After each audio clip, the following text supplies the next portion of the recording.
Analytical treatment हम कर रहे थे आपको सिंगल स्लिट के केस में एनालिटिकल ट्रीटमेंट हम डिस्कस कर रहे थे। यहाँ तक हमने किया था आपका, पहले हमने किसी भी आर्बिट्रेरी पॉइंट पर इंटेंसिटी हम कैसे लिखते हैं, पी पॉइंट माना था स्क्रीन पे, उस पर इंटेंसिटी की वैल्यू लिखी थी, रिजल्टेंट एम्पलीट्यूड निकाला था और उसका स्क्वायर करके हमने इंटेंसिटी की वैल्यू लिखी थी। उसके बाद सबसे पहले हमने क्या चीज़ डिस्कस की, आपकी सेंट्रल मैक्सिमा की इंटेंसिटी क्या होती है। ठीक है, आपको ये याद रखना है कि आपने एल हॉस्पिटल रूल अप्लाई करके सेंट्रल मैक्सिमा की इंटेंसिटी निकालनी है। ठीक है, और ये जो वैल्यू आती है हमारी, ये क्या होती है, मैक्सिमम इंटेंसिटी की वैल्यू होती है। सबसे ब्राइट जो हमें दिखता है वो हमारा सेंट्रल मैक्सिमा होता है, तो ये सबसे मैक्सिमम इंटेंसिटी होती है डिफ्रेक्शन पैटर्न में। ठीक है, उसके बाद में जो भी सेकेंडरी मैक्सिमास और जो मिनिमा हमें ऑब्जर्व होते हैं हम वो कैलकुलेट करेंगे। तो सबसे पहले हम देखेंगे कि जो पोजीशन होती है मिनिमास की वो हम कैसे ऑब्टेन करते हैं। So in order to obtain the positions of maxima हम क्या करेंगे, आपका अभी आपने जो रिजल्टेंट एम्पलीट्यूड निकाला है उसमें आपके पास क्या चीज़ आई है, sine alpha divided by alpha. Minima का मतलब है इंटेंसिटी क्या हो, जीरो हो। तो अगर हमारा जो न्यूमरेटर है एम्पलीट्यूड में, जो न्यूमरेटर की वैल्यू है साइन अल्फा, दैट इज अगर वो साइन अल्फा जीरो के बराबर हो तो सारी की सारी वैल्यू किसके बराबर हो जाएगी, जीरो के बराबर हो जाएगी। तो साइन अल्फा अगर जीरो होगा उस सिचुएशन में हमें मिनिमा ऑब्जर्व होगा और उसकी हेल्प से हम मिनिमा की पोजीशंस कैलकुलेट कर सकते हैं। ठीक है, अब जब हम इसे सॉल्व करेंगे sine alpha is equal to zero, it means sine alpha की वैल्यू जीरो कहाँ पे होती है, plus minus n pi, sine pi पे, साइन माइनस पाई पे, साइन टू पाई पे, साइन माइनस टू पाई पे, इन सभी वैल्यूज पे साइन की वैल्यू क्या होती है, जीरो के बराबर होती है। तो यहाँ से हमें क्या मिलेगा, alpha will be equal to plus minus n pi. ठीक है, एन की वैल्यू क्या हो सकती है, एन की वैल्यू 1 2 3 4 कोई भी नंबर आपका पॉसिबल हो सकता है एन के लिए, जीरो नहीं हो सकता। जीरो आपने अभी अभी इससे पिछले केस में डिस्कस किया है, जीरो के विद रिस्पेक्ट टू अल्फा आपका एक तरह से किससे रिलेटेड है, डिफ्रेक्टेड एंगल से रिलेटेड है, और डिफ्रेक्टेड एंगल जीरो हो उस सिचुएशन में आपका अल्फा भी जीरो होता है। तो अल्फा जीरो हमारा किस केस में होता है, सेंट्रल मैक्सिमा के केस में होता है। तो n is equal to zero हमने सेंट्रल मैक्सिमा के लिए हम पहले ही ले चुके हैं, तो इसलिए हमें n की वैल्यू जीरो नहीं पुट करनी है, n की वैल्यू हमें यहाँ पे 1 पुट करनी है, 2 पुट करनी है, 3, क्योंकि साइन जीरो भी जीरो होता है, लेकिन साइन जीरो हमें इंक्लूड नहीं करना है क्योंकि वो आपका मैक्सिमा के लिए आप यूज कर चुके हो n की वैल्यू वो वाली। ठीक है, तो n is equal to zero corresponds to central maxima, इस वजह से हम n not equal to zero लिख रहे हैं यहाँ पे। ठीक, अब इसके बाद में when alpha is equal to plus minus n pi, ये अभी अभी हमने कैलकुलेट किया कि अल्फा अगर प्लस माइनस एन पाई के बराबर हो तो हमें मिनिमास दिखते हैं। अब हमें पोजीशन निकालनी है थीटा की विद रिस्पेक्ट टू, पोजीशन यहाँ पे आपकी किसकी विद रिस्पेक्ट टू कैसे निकलेंगी, एंगुलर इंक्लिनेशन के बेसिस पे आप निकालोगे। एंगुलर इंक्लिनेशन आपने थीटा की फॉर्म में लिखा था, तो आप यहाँ पे क्या करोगे, जो आपने अल्फा की वैल्यू लिखी थी कल मैथमेटिकली, वो अल्फा की वैल्यू यहाँ पे आप पुट कर दोगे, और वो क्या थी आपकी, पाई by lambda a sine theta थी। nth के लिए लिख रहे हैं इसलिए हमने थीटा को थीटा n से रिप्लेस कर दिया है। तो हमने लेफ्ट हैंड साइड में अल्फा की वैल्यू पुट कर ली और उसको प्लस माइनस एन पाई के बराबर पुट कर दिया। अब यहाँ से पाई से पाई को हम कैंसिल कर देंगे, हमें चाहिए क्या, सिर्फ हमें साइन थीटा की वैल्यू चाहिए, तो वह साइन थीटा की वैल्यू हम कैलकुलेट, मतलब कि यहाँ से हम एक तरह से उसको कैलकुलेट करेंगे। यहाँ से आप लैम्डा को इधर लेके चले जाओगे, पाई से पाई को कैंसिल कर दोगे और आपके पास बचेगा a sine theta n is equal to plus minus n lambda. ठीक है, अगर हमें जो फर्स्ट हमारा मिनिमा है, जो कि सेंट्रल मैक्सिमा के मिनिमम इंटेंसिटी के जो पॉइंट होते हैं ना, उससे हमें पहला मैक्सिमा सॉरी पहला हमें मिनिमा हमें वहाँ ऑब्जर्व होता है। तो अगर हमें पोजीशन ऑफ फर्स्ट मिनिमा निकालनी हो एडजेसेंट टू सेंट्रल मैक्सिमा, तो हम क्या पुट करेंगे, इनको 1 पुट कर देंगे, 1 प्लस 1 भी और माइनस 1। ठीक है, तो इस इक्वेशन में जब आप n को प्लस माइनस 1 पुट करते हो उस केस में आपके पास साइन थीटा 1 किसके बराबर आएगा, प्लस माइनस लैम्डा बाई ए के बराबर आएगा। ठीक है। और डिफ्रेक्टेड एंगल जो होता है हमारा एंगल ऑफ डिफ्रेक्शन थीटा, वो बहुत ही स्मॉल वैल्यू होती है, वो स्मॉल एंगल से लाइट डिफ्रेक्ट होती जाती है। तो उस सिचुएशन में आप साइन थीटा को थीटा भी लिख सकते हो। तो theta 1 will be equal to plus minus lambda a. ठीक है, तो अगर हमारी light plus lambda by a angle से डिफ्रेक्ट होती जा रही है तो वो स्क्रीन पे जहाँ भी फोकस होगी वो कौन सा पॉइंट होगा, फर्स्ट मिनिमम इंटेंसिटी का पॉइंट होगा आपका पॉजिटिव डायरेक्शन में। और माइनस लैम्डा बाई ए अगर आपका एंगल की वैल्यू है तो वो आपको कहाँ पे मिलेगा, नेगेटिव डायरेक्शन में, नीचे की तरफ, बिलो ओ को फर्स्ट मिनिमम इंटेंसिटी का पॉइंट ऑब्जर्व होगा माइनस एल बाई ए पे। Other minimas we can easily calculate by putting n is equal to 2 3 4, तो minus plus 2 lambda by a 3 lambda by a, ये सब क्या होंगी आपकी मिनिमम इंटेंसिटी के पॉइंट होंगे। ठीक है, जो हमने लास्ट आर्टिकल में नीचे डायग्राम बनाया था उसमें हमने यही आपके रिप्रेजेंट किए थे, plus lambda by a 2 lambda by a 3 lambda by a और दूसरी तरफ नेगेटिव साइन के साथ। तो ये आपकी निकल के आ गई यहाँ पे पोजीशन ऑफ मिनिमास।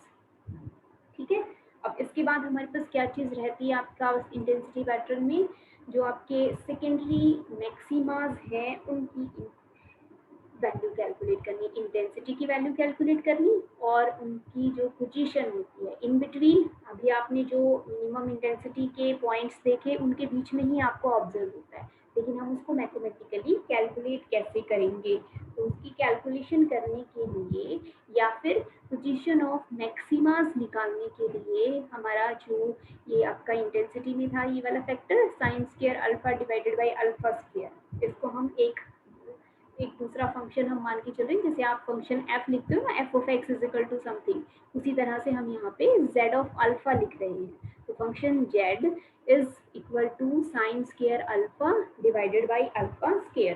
ठीक है, क्योंकि यही आपको इंटेंसिटी की वैल्यू बताता है किसी भी आर्बिट्रेरी पॉइंट पे। तो हमने वहाँ पे आपकी जो वेरिएबल वैल्यू है उसको एक फंक्शन की फॉर्म में लिख लिया है, z is equal to sin square alpha divided by alpha square. ठीक है, इसके अलावा जो वैल्यू इसके साथ होती है इंटेंसिटी में आई नॉट स्क्वायर होता है, वो एक कांस्टेंट वैल्यू है, इसलिए हमने उसको इंक्लूड नहीं किया है यहाँ पे। ठीक, अब आपने ये चीज़ याद रखनी है मैथमेटिक्स में आपने पढ़ा होगा जब आप डिफरेंशिएशंस पढ़ते हैं या फिर आप आई थिंक लिमिट्स करते हैं, वहाँ पे आप ये चीज़ कैलकुलेट करती हैं कि आपको अगर किसी फंक्शन की मैक्सिमम वैल्यू कैलकुलेट करनी हो या फिर ये बताना हो कि मैक्सिमा कौन से पॉइंट पे एग्जिस्ट करेंगे, उस केस में हम क्या करते हैं, जो फंक्शन दिया हुआ होता है उस फंक्शन का फर्स्ट ऑर्डर डिफरेंशिएशन हम करते हैं। ठीक है, जो वेरिएबल होता है फंक्शन में उसके विद रिस्पेक्ट टू हम उसका फर्स्ट ऑर्डर का डिफरेंशिएशन कैलकुलेट करते हैं। ठीक, और उसके बाद जो भी वैल्यू आती है डिफरेंशिएशन की उसको जीरो के बराबर पुट कर देते हैं। ठीक है, उसको जीरो के बराबर पुट करके अल्फा की, सॉरी यहाँ पे जैसे अल्फा है हमारा वेरिएबल, जो भी वेरिएबल होता है उस एक्सप्रेशन को सॉल्व करके हम अल्फा की वैल्यू वहाँ पे कैलकुलेट कर लेंगे या वेरिएबल की वैल्यू वहाँ पे कैलकुलेट करेंगे। तो ये याद रखना है आपने फर्स्ट ऑर्डर का डिफरेंशिएशन करना है, जो भी वैल्यू आएगी उसको जीरो के बराबर पुट करना है और उस इक्वेशन को सॉल्व करना है। ठीक है, और उसके बाद में यहाँ पे जो करने हैं स्टेप्स वो हमने यहाँ पे लिखे हुए हैं। z हम आपका फंक्शन है, इसको हम अल्फा के रिस्पेक्ट टू डिफरेंशिएशन कर देंगे इसका। तो यहाँ से आपके पास ये क्या है, आपका u बाई वी फॉर्म का है या फिर x बाई वाई फॉर्म का। तो इसको हम क्या करते हैं, डिनोमिनेटर का स्क्वायर कर देते हैं। तो हमने यहाँ पे लिख दिया अल्फा रेज़ टू पावर 4, जो नीचे फंक्शन था वो एज सच लिख लिया हमने, b जो है नीचे उसको हमने एज सच लिख लिया, सेकेंड फंक्शन को। फर्स्ट फंक्शन का हमने डिफरेंशिएशन कर दिया, साइन स्क्वायर अल्फा है तो 2 साइन अल्फा और फिर साइन अल्फा का डिफरेंशिएशन कोस अल्फा लिख दिया, माइनस बीच में आपका माइनस का साइन आता है फॉर्मूले में। अब फर्स्ट फंक्शन को एज सच लिखेंगे और जो सेकेंड फंक्शन है उसका डिफरेंशिएशन लिख देंगे 2 अल्फा, अल्फा स्क्वायर है तो वो क्या हो जाएगा 2 इंटू अल्फा हो जाएगा। ठीक है, अब इस पूरी एक्सप्रेशन में से 2 अल्फा स्क्वायर साइन अल्फा इसको बाहर कॉमन निकालो, नीचे से आपका अल्फा स्केयर यहाँ पे लिखा हुआ है, तो अल्फा स्केयर को यहाँ पे हमने क्या कर दिया, कॉमन निकाल दिया। कॉमन निकालने के बाद आपके पास जो भी चीज़ें अंदर रहेंगी वो आपने यहाँ पे लिख लेनी है। एक तो आएगा आपके पास कॉस अल्फा और दूसरा यहाँ से क्या आएगा आपके पास sine alpha divided by alpha. ठीक है, तो आई थिंक इसमें थोड़ी सी ये मैथमेटिकल मिस्टेक है, मैंने आपकी बुक में से इसको लिखा है, एक बार आप इसे प्लीज़ चेक कर लीजिएगा कॉमन निकाल के कि यही आपका कॉमन निकलता है या फिर नहीं। यहाँ पे अल्फा रेज़ टू पावर 4 आना चाहिए, यहाँ अल्फा रेज़ टू पावर 4 आएगा नीचे, यहाँ भी अल्फा रेज़ टू पावर 4 आएगा, क्योंकि ये चीज़ जीरो हो रही है हमारी दूसरी तरफ जाके, तो ये किसी तरीके का रोल प्ले नहीं कर रही, लेकिन यहाँ पे अल्फा रेज़ टू पावर 4 होना चाहिए था ऊपर से अगर हम देखें तो। That must be alpha raise to power 4। Alpha square से कैंसिल होके यहाँ पे अल्फा स्क्वायर रह जाएगा, लेकिन जब आप कॉमन निकालते हो सारी चीज़ें तो यहाँ पे अल्फा रेज़ टू पावर 4 आप लिखोगे। ठीक है, अब जो भी वैल्यू यहाँ पे आती है हमारी, इसको किसके बराबर पुट कर देंगे हम, 0 के बराबर पुट कर देंगे। अब यहाँ पे हमारे पास दो ब्रैकेट्स हैं, ये दोनों को हम इंडिविजुअली किसके बराबर पुट कर सकते हैं, 0 के बराबर पुट कर सकते हैं अगर हमारी ये इक्वेशन सही है तो इधर 2 alpha square sine alpha divided by alpha square, या तो हम इसको 0 के बराबर पुट करें, उसको 0 के बराबर पुट करने का मतलब है sine alpha is equal to 0। ठीक है, तो या तो sine alpha is equal to 0 हो सकता है इस इक्वेशन से, या फिर cos alpha minus sine alpha by alpha is equal to 0। ठीक, अब जो आपकी फर्स्ट टर्म है sine alpha is equal to 0, ये हम यहाँ पे अब नहीं यूज करेंगे, क्योंकि इसकी हेल्प से हमने ऊपर वाली एक्सप्रेशन में क्या निकाली, पोजीशन ऑफ मिनिमम इंटेंसिटी हमने कैलकुलेट की है। इससे पीछे वाला जो हमने पार्ट किया उसमें हमने क्या चीज़ यूज़ की थी कि साइन अल्फा अगर 0 हो तो अल्फा की जो भी वैल्यूज होती हैं वो किसको रिप्रेजेंट करती हैं, पोजीशन ऑफ मिनिमास को रिप्रेजेंट करती हैं। तो ये तो हमारे किसी काम का नहीं है यहाँ पे। तो इसके अलावा जो दूसरा फैक्टर है cos alpha minus sine alpha divided by alpha is equal to 0, इसकी हेल्प से हम पोजीशंस कैलकुलेट कर सकते हैं सेकेंडरी मैक्सिमास की। इस इक्वेशन को थोड़ा सा सॉल्व कर लेंगे हम। Cos alpha can be written as sine alpha divided by alpha. अब यहाँ पे अल्फा की वैल्यू अगर आप लिखना चाहो sign alpha by cos alpha, ये क्या हो जाएगा, टेंजेंट अल्फा हो जाएगा। तो ये पूरा जो एक्सप्रेशन था आपका जो ब्रैकेट में है ये किस में रिड्यूस हो गया, tangent alpha is equal to alpha में कन्वर्ट हो गया। तो अब यहाँ पे ये जो सेकेंड पार्ट आपने कैलकुलेट किया tangent alpha is equal to alpha, ये हम यूज करेंगे position of other maximas calculate करने के लिए। ठीक है, तो ये जो हमने स्टेप्स किए ये आपको 2-3 जगह और भी यूज होंगे इसी तरह से maximum position of maxima calculate करने के लिए। तो ये आपने याद रखना है कि आप मैक्सिमास की पोजीशन कैसे कैलकुलेट करते हो। डिफरेंशिएशन करोगे और डिफरेंशिएशन को 0 के बराबर पुट कर दोगे और उसे सॉल्व करोगे। ठीक है, और कई बार ऐसे होता है कि फर्स्ट ऑर्डर का डिफरेंशिएशन जब हम सॉल्व करते हैं तो जो हमारा वेरिएबल है ना उसकी नेगेटिव वैल्यू आ जाती है, तो वो वैल्यू हम उसको वहाँ पे छोड़ देते हैं, हम उसको फिर दोबारा से क्या करते हैं, अगेन उसको हम डिफरेंशिएशन करते हैं। या फिर आप ये कह दो कि जब आप सॉल्व करते हो तो सॉल्व करने के बाद 0 के बराबर ना आने के बजाय वो ग्रेटर देन 0 आता है आपका, या सॉरी लेस देन 0 आता है। तो लेस देन 0 अगर आता है तो हम उसे नहीं लेते। फिजिक्स में आप जहाँ कहीं भी सॉल्व करेंगे आपको ये सब चीज़ें 2-3 स्टेप सॉल्व नहीं करने होंगे, सिर्फ फर्स्ट स्टेप से ही हमारा काम चल जाएगा कि हमने फर्स्ट ऑर्डर का डिफरेंशिएशन किया, उसको 0 के बराबर पुट किया, उसको सॉल्व कर लिया और सॉल्व करके हमने मैक्सिमा की वैल्यू कैलकुलेट कर ली। ठीक है, ये बात मैंने आपको बता दी कि जो फर्स्ट पार्ट है वो अल्फा इजिकल टू 0 होता है, उस समय 0 होता है, और उसकी हेल्प से अपने एक तो सेंट्रल मैक्सिमा की पोजीशन निकाली और दूसरी आपने क्या की है आपकी मिनिमम इंटेंसिटी की आपने वैल्यूज वहाँ पे कैलकुलेट की है। ठीक है, अब उसके बाद में जो सेकेंड पार्ट है इसकी हेल्प से हम क्या करने वाले हैं, position of secondary maxima calculate करेंगे। इसको हम कैसे सॉल्व करेंगे इस एक्सप्रेशन को। अब यहाँ पे देखिए दोनों तरफ वेरिएबल है, लेफ्ट हैंड साइड में भी आपका वेरिएबल है और राइट हैंड साइड में भी आपका वेरिएबल है। अल्फा यहाँ पे आपका क्या था, फेज डिफरेंस था, तो फेज डिफरेंस हमारा चेंज होता है एक एंड से दूसरे एंड तक, तो ये वेरिएबल क्वांटिटी है। तो इस तरह की जो इक्वेशन होती है उनको हम ग्राफिकली सॉल्व करते हैं पोजीशन निकालने के लिए। अब यहाँ पे हम ना दो ग्राफ ड्रॉ करेंगे, एक हम ले लेते हैं आपका, इसको पुट कर देते हैं y is equal to tangent alpha के, और इसको लिख देते हैं y is equal to alpha. ठीक है, तो आपके पास दो इक्वेशंस आ जाएंगी, y is equal to alpha जो कि एक स्ट्रेट लाइन की इक्वेशन है, और दूसरा है आपके पास एक टेंजेंट ऑफ एंगल का function y is equal to tangent of alpha. ठीक है, तो ये दोनों ही इक्वेशंस का आप पहले ग्राफ बनाओगे, और ग्राफ ड्रॉ करने के बाद ये दोनों एक दूसरे को जहाँ जहाँ पे इंटरसेक्ट कर रहे होंगे वही आपकी पोजीशन ऑफ मैक्सिमाज होगी। ठीक है, तो टेंजेंट अल्फा का जो ग्राफ होता है आपने जो देखा होगा इसमें 11th क्लास में जब आपने ट्रिग्नोमेट्री शुरू की थी रीड करनी, वहाँ पे आपने ये ग्राफ देखा होगा। एसिम्प्टोटिक ग्राफ होता है हमारा टेंजेंट अल्फा का, पाई के ऊपर ये अपने आप को फिर से रिपीट करता है। तो ये जो लाइंस दिख रही है ना आपको, ब्लू लाइंस, इस तरह की blue lines, blue parallel lines आपको मिलती हैं टेंजेंट अल्फा को या टेंजेंट थीटा को जब आप सॉल्व करते हो उस समय। ठीक है, तो ये आपका पाई पाई के डिफरेंस पे होती है ये पैरेलल लाइंस, और ये आपको दिखती है ना ऐसा स्लॉपी लाइंस आपको दिखाई दे रही है, इनको क्या बोलते हैं हम, एसिम्प्टोट्स बोलते हैं। तो टेंजेंट अल्फा के ये एसिम्प्टोट्स कहलाते हैं। तो वो आपने ग्राफ बना लेना है, एसिम्प्टोटिक ग्राफ बना लोगे आप टेंजेंट अल्फा का, और दूसरा क्या करोगे, y is equal to x की तरह से y is equal to alpha का आप ग्राफ ड्रॉ कर लोगे। ये जो पिंक लाइन आपको दिखाई दे रही है ये आपकी स्ट्रेट लाइन है y is equal to alpha के लिए।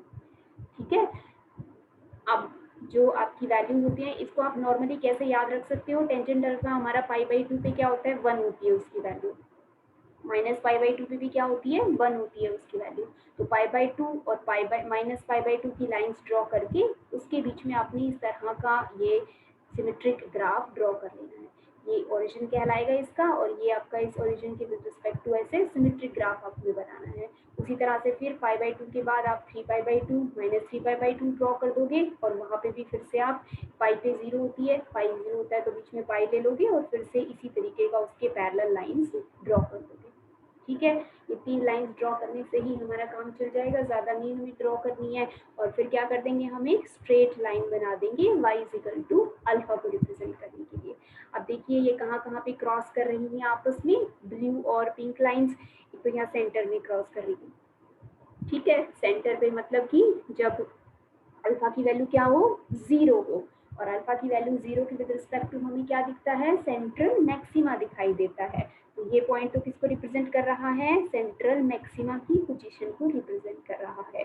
इसके अलावा बाकी जहाँ कहीं भी एक दूसरे को टच करेंगे वो सारे किसके पॉइंट्स आएंगे, आपके सेकेंडरी मैक्सिमा के पॉइंट आएंगे। देखिए जो हमारी सेकेंड लाइन है इसको ये ग्राफ कहाँ टच कर रहा है, यहाँ पे टच कर रहा है। ये कहाँ होता है आपका 3 पाई बाई 2 पे होता है। ठीक है, इसी तरह से यहाँ पे कहाँ मिलना चाहिए था, इसे माइनस 3 पाई बाई 2 पे मिलना चाहिए था। तो आपका 3 पाई बाई 2 और माइनस 3 पाई बाई 2 क्या हो गई आपकी position of first secondary maxima. इसके बाद ये नेक्स्ट कहाँ पे टच करेगा, आपका 5 पाई बाई 2 पे टच करता है, दोनों तरफ ही माइनस 5 पाई बाई 2 पे और 5 पाई बाई 2 पे क्रॉस करता है। तो वो हो गई हमारी सेकेंडरी मैक्सिमा की पोजीशन। तो इसी तरह फिर आप इसको सिमेट्रिकली लिख सकते हो। कैसे लिखोगे कि हमें जो भी मैक्सिमाज मिलेंगे वो या तो अल्फा इज इक्वल टू 0 के रिस्पेक्ट टू मिल रहा है, या फिर अल्फा की वैल्यू 3 पाई बाई 2 है, 5 पाई बाई 2 है, उसको हम कैसे लिख सकते हैं, 2n प्लस 1 पाई बाई 2 लिख सकते हैं। ठीक है, जब यहाँ पे आप इसको 1 पुट करोगे, n की वैल्यू आपने 0 नहीं लेनी है, n 0 किसके लिए ले लिया आपने, n हमने 0 ले लिया सेंट्रल मैक्सिमा के लिए। तो हम यहाँ पे क्या पुट करेंगे, n को 1 पुट करेंगे, n is equal to 1 put करेंगे तो फर्स्ट की पोजीशन आएगी, 2 पुट करेंगे तो सेकेंडरी मैक्सिमा की पोजीशन आएगी, 3 पुट करेंगे तो थर्ड सेकेंडरी मैक्सिमा की पोजीशन आएगी, and that will B 3 pi by 2, 5 pi by 2, 7 pi by 2, इस तरह से। ठीक है भाई, ये आई थिंक ये आपको क्लियर हो गया है कि क्या करना है, आपने अपने ग्राफ बना देने हैं दोनों, जहाँ जहाँ पे पॉइंट ऑफ इंटरसेक्शन आएंगे वो आपकी पोजीशन ऑफ सेकेंडरी मैक्सिमास कहलाएंगे। तो अल्फा जब आपका 0 हो, 3 पाई बाई 2 हो, 5 पाई बाई 2 हो, 7 पाई बाई 2, 9 पाई बाई 2, इस तरह से उन सभी पोजीशंस पे आपको मैक्सिमा ऑब्जर्व होगा। ठीक है, अब पोजीशन कैलकुलेट करने के लिए आप क्या करते हो, अल्फा की वैल्यू पुट कर देते हो। तो अगेन आपने क्या किया, अल्फा की वैल्यू पुट कर दी यहाँ पे, pi by lambda a sine theta n nth के लिए लिख रहे हैं ना, इसलिए हमने यहाँ पे n कर दिया है थीटा n, और इसको लिख दिया आपने plus minus 2n+1/2 into pi के इक्वल लिख दिया। ठीक, प्लस माइनस क्यों लगाया है, क्योंकि सिमेट्रिकली वो आपका पॉजिटिव डायरेक्शन में भी एग्जिस्ट कर रहा है और नेगेटिव डायरेक्शन में भी एग्जिस्ट कर रहा है। इसको सॉल्व कर लोगे, a sin theta n is equal to plus minus 2n+1 λ/2। ठीक है, अब ये इंटेंसिटी का जब आप ग्राफ बनाते हैं वहाँ पे आपका λ/a और 2λ/a के बीच का जो पॉइंट होता है, जो कि आपका क्या होता है 3λ/2a, वो आपकी होगी position of first secondary maximum. ठीक, अगेन आप यही कहोगे कि थीटा एन हमारा स्मॉल एंगल है, उस केस में हम साइन थीटा एन को थीटा एन से रिप्रेजेंट कर सकते हैं, और वेरियस वैल्यूज पुट करके आप पोजीशंस लिख सकते हो सेकेंडरी मैक्सिमम्स की। अब इसके बाद में फाइनल स्टेप हमारा क्या होगा, इंटेंसिटी की वैल्यू कैलकुलेट करना सेकेंडरी मैक्सिमम्स की। पोजीशंस आपने लिख ली, फर्स्ट कहाँ मिलता है, सेकेंड कहाँ मिलता है। अब आपको सिर्फ क्या करना है, अल्फा की वैल्यू पुट करके इंटेंसिटी आपने लिख देनी है। तो intensity distribution of secondary maxima हम कौन सी दो इक्वेशंस की हेल्प से लिखने वाले हैं, एक तो आपने ये दोनों आपने डिराइव करनी है पहले, सेंट्रल मैक्सिमा की इंटेंसिटी, और ये आपने जनरल वैल्यू लिखी थी। ठीक है, यहाँ पे ए नॉट स्क्वायर था,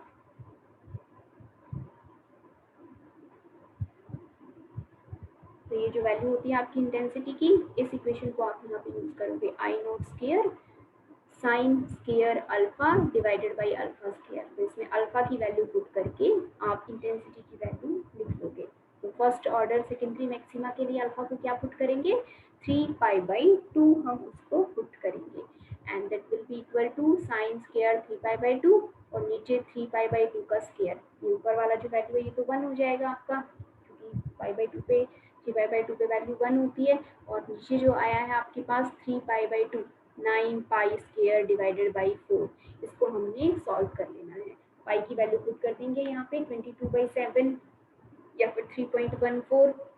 इसको सॉल्व करने के बाद जो भी रहता है वो हमारा क्या आता है आपका 1/22 आई नॉट स्क्वायर। तो इसका मतलब क्या है, सेंट्रल मैक्सिमा की जो इंटेंसिटी है उसका 1/22 पार्ट होती है सेकेंडरी मैक्सिमा की इंटेंसिटी। ठीक है, अब इसी तरह से आप सेकेंड ऑर्डर का जो सेकेंडरी मैक्सिमा है उसकी वैल्यू भी कैलकुलेट कर लोगे, n इक्वल टू 2 के विद रिस्पेक्ट टू अल्फा की वैल्यू 5π/2 आएगी, उसको सॉल्व करोगे that will be approximately equal to 1/61 times. ठीक है, तो एक आपकी 1/20 सेकेंड पार्ट है, अगली उससे भी ज़्यादा कम। हम यही कहते हैं कि जो इंटेंसिटी होती है ना वो डिक्रीज होती चली जाती है, तो वो डिक्रीज आपकी काफ़ी लार्ज फैक्टर से डिक्रीज होती है, स्मॉल फैक्टर से नहीं डिक्रीज होती। अब इसके बाद हमने क्या कर लेना है, इसका जो ग्राफ आपने पहले रीड किया है वही ग्राफ आप बना दीजिए। तो जो भी रेशो आपने अभी ऑब्जर्व किया सेंट्रल मैक्सिमा और सेकेंडरी मैक्सिमास की इंटेंसिटी में, उसको आप लिख लोगे, आई नॉट इज टू I1 2 3 लिख लेंगे। जो भी वैल्यूज हमने निकाली है उससे नेक्स्ट जो होगा देखो उसकी तो बहुत ही ज़्यादा कम हो गई इंटेंसिटी, और इससे नेक्स्ट अगर आप देखोगे तो वो इतनी ज़्यादा कम हो जाएगी कि हम उसको ऑब्जर्व ही नहीं कर पाते हैं फिर अपने पैटर्न में। तो हमें 2-3 जैसे ये दिख रहा है ना आपका नीचे पैटर्न आपको, तो हमें बहुत ही लाइट इंटेंसिटी के साथ आपका नेक्स्ट ऑर्डर का जो भी मैक्सिमा होगा वो ऑब्जर्व होता है। ठीक है भाई, तो जो इंटेंसिटी है इस डायग्राम से हमें पता चल रहा है कि intensity of secondary maximas decreases with increase of order very rapidly. बहुत लार्ज फैक्टर से डिक्रीज होता है ना, इसलिए उसको कह रहे हैं कि डिक्रीजिंग वेरी रैपिडली। ठीक, तो फिर ये भी जो भी आपने अभी रीड किया, ये ह्यूजेंस वेव थ्योरी के बेसिस पे, this theory predicts not only the position of minima in the diffraction but also the position of secondary maximas and their relative intensities। तो हम उसको थियोरेटिकली भी हमने उसको पूरा डिस्कस कर दिया। हम अभी जो कर रहे थे एनालिटिकल ट्रीटमेंट, इसमें हमने थियोरेटिकली ही मैथमेटिक्स यूज करके पोजीशंस निकाली हैं सेकेंडरी मैक्सिमास की, और इंटेंसिटी की वैल्यूज हमने देखी कि भाई किस तरह से इंटेंसिटीज वैरी करती है। ठीक है, so this is all for diffraction at single slit। ठीक है। ठीक है भाई। अब इसके बाद में जो हम नेक्स्ट टॉपिक करेंगे आपका वो होगा डबल स्लिट का केस। जैसे आपने एक सिंगल स्लिट रखी है उसी तरह से हम पैरेलली 2 स्लिट्स प्लेस करेंगे ऊपर नीचे और फिर